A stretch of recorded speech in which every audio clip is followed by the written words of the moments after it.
আমার প্রিয় ভাই ও বোনেরা ও আমার পছন্দের মানুষগুলো সবাই কেমন আছেন? আল্লাহর রহমতে সবাই ভালো আছেন। এই দোয়াই করি সবাই ভালো থাকবেন, আমার জন্য দোয়া করবেন। আমি তো সকাল সকাল চলে আসলাম, প্রতিদিনে যা রান্না বাড়া করি আর কি সব কিছুই আপনাদের সাথে শেয়ার করি যতটুকুই করি। তো আজকে যেটা রান্না করব হচ্ছে গিয়ে, তার জন্য যে তরকারিটা রান্না করব তার জন্য আমি হচ্ছে এখানে মুরগির 2-3 টুকরা মাংস ছিল, তো এটাকে ছোট ছোট টুকরা করে কেটে নিয়েছি। এটাকে আমি একটু ভেজে নিচ্ছি। আর অন্য চুলাতে বসিয়ে দিয়ে আর এইখানে বসিয়ে দিয়েছি বাঁধাকপি সিদ্ধ। তো বাঁধাকপিটা একটু সিদ্ধ হোক, আর ওইখানে আমার হচ্ছে গিয়ে মুরগি ভাজা হচ্ছে।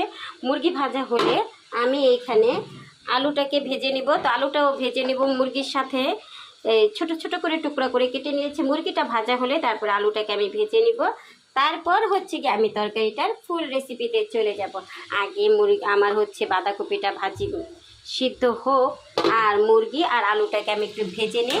তারপর হচ্ছে কি আমি রান্নাতে চলে যাব। আর হ্যাঁ, এইভাবে একটু এই বাঁধাকপিটা রান্না করে খেয়ে দেখবেন, আসলেই অন্যরকম লাগে। বাচ্চাদের কাছেও পছন্দ হয়। চিকেনের একটু ফ্লেভার থাকে, অল্প অল্প চিকেন থাকে, আলু থাকে, আর কি সবজিটা বাচ্চাদের খাওয়া হয়। তো এগুলো ভাজা হোক, তারপর হচ্ছে কি আমি রেসিপিতে চলে যাব রান্নাতে। এখানে তো আমার সব ভাজাভাজি করা শেষ। আমি মাংস ভেজে নিয়েছি, আলু ভেজে নিয়েছি, বাঁধাকপিটাও সিদ্ধ করে নিয়েছি। আর এখানে আমি পেঁয়াজ কুচিটা, আস্ত গরম মশলা আর কয়েকটা তেজপাতা দিয়ে একটু ভেজে নিয়েছি। তারপর একটু পানি দিয়ে এই তো আদা রসুনটা দিয়ে দিয়েছি। এখন আমি সব মশলা একে একে দিয়ে দেবো। আগে দিয়ে দেবো এখন লবণ। আমার পরিমাণ মতো আমি লবণটা দিয়ে দিলাম। এখন দিয়ে দিলাম হলুদের গুঁড়া, দিয়ে দিলাম মরিচের গুঁড়া, দিয়ে দিব ভাজা, দিয়ে দিলাম ধনিয়ার গুঁড়া, দিয়ে দিলাম ভাজা জিরার গুঁড়া। মশলাটাকে এখন আমি ভালো করে একটু কষিয়ে নিব। এখানে তো সব মশলা দেওয়া শেষ। এখন একটু ভালো করে কষিয়ে নেই। মশলাটাকে একটু ভালো করে আমি কষিয়ে নিব। মশলাটা কষানো হোক। মশলাটা কষানো শেষ হয়ে গিয়েছিল আমার। তো আমি হচ্ছে তারপরে ভেজে রাখা চিকেন আর আলুটা দিয়ে একটু কষিয়ে নিয়েছি মশলার সাথে। এখন হচ্ছে গিয়ে ওই তো ভাপিয়ে রাখা বাঁধাকপিটা আমি এখন দিয়ে দিব।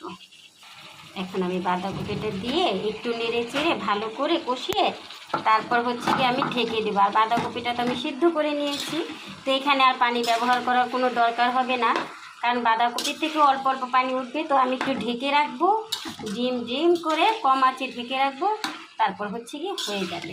আমি এটাকে একটু ভালো করে একটু কষিয়ে এখন একটু ঢেকে দিব। এই তো কষানো শেষ আমার। এখন হচ্ছে গিয়ে তো দেখতে পারতেছেন যে পানি উঠে গেছে। কষাতে কষাতে যে পানিটা উঠেছে, এখন আমি একটু ঢেকে দিব।